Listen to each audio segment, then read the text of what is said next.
Good morning, students. My name is Chitranjana.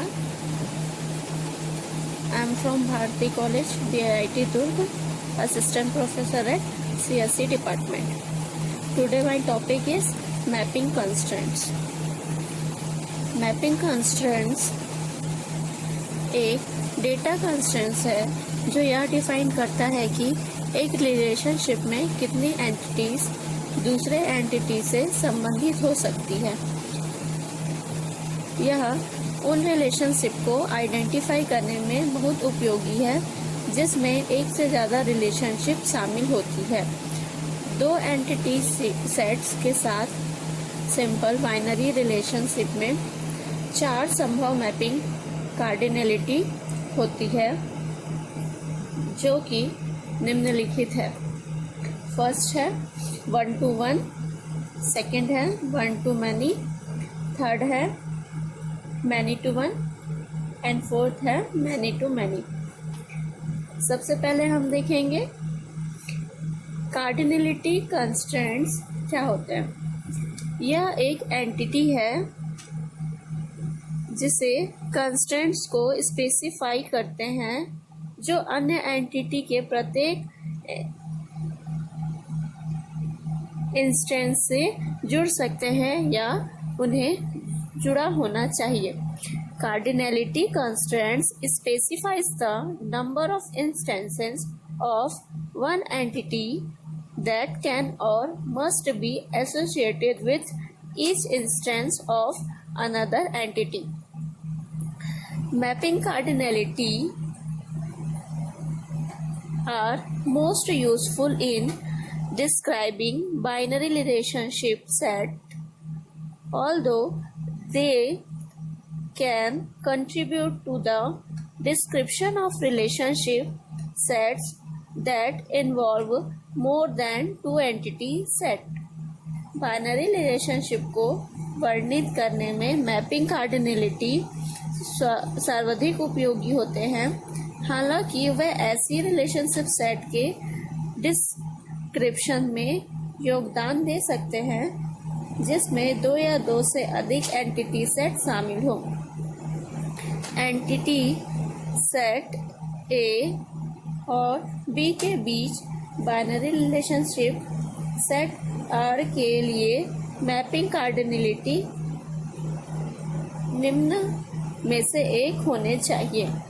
Means for a binary relationship set R between entity set A and B, the mapping cardinality must be one of the following.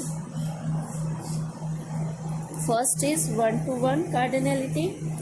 इसमें entity set A की एक entity set B की केवल एक entity set से जुड़ी हुई होती है और एंटिटी सेट बी की एक एंटिटी सेट ए की केवल एक एंटिटी से जुड़ी हुई होती है, इसलिए इसे 1 to 1 कार्डिनलिटी कहते हैं। An entity in A is associated with a most one entity in B, and an entity in B is associated with at most one entity in set A।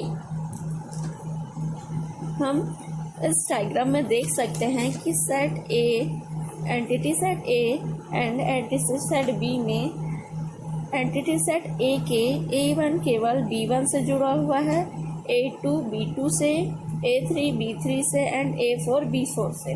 इसी प्रकार हम इसे सेट B की तरफ से देखें तो B1 केवल A1 से जुड़ा हुआ है, B2 A2 से, B3 A3 से, वैसे ही B4 A4 से।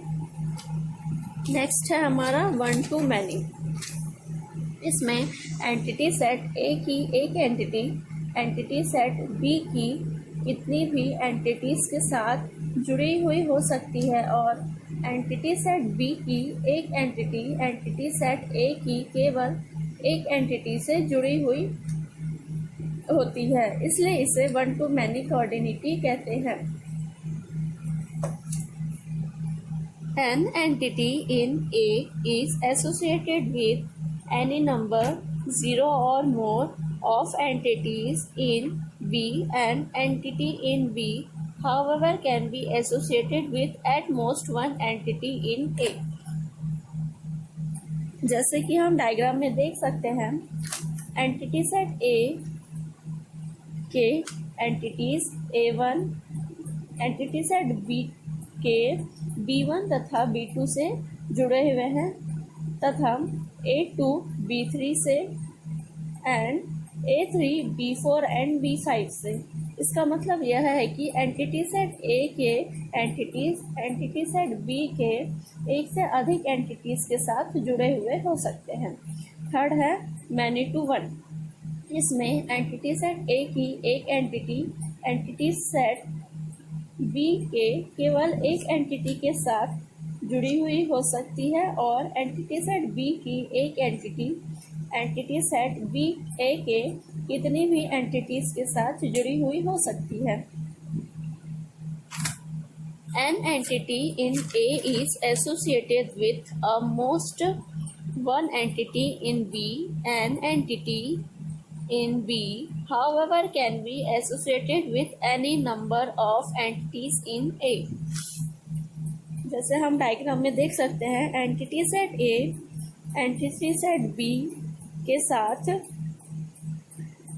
एंटिटी सेट बी के B1 एंटिटी सेट ए के A2 और B2 के साथ जुड़े हुए हैं, वैसे ही एंटिटी सेट बी का एंटिटी B2 A3 के साथ और B3 A4 और A5 के साथ जुड़ा हुआ है।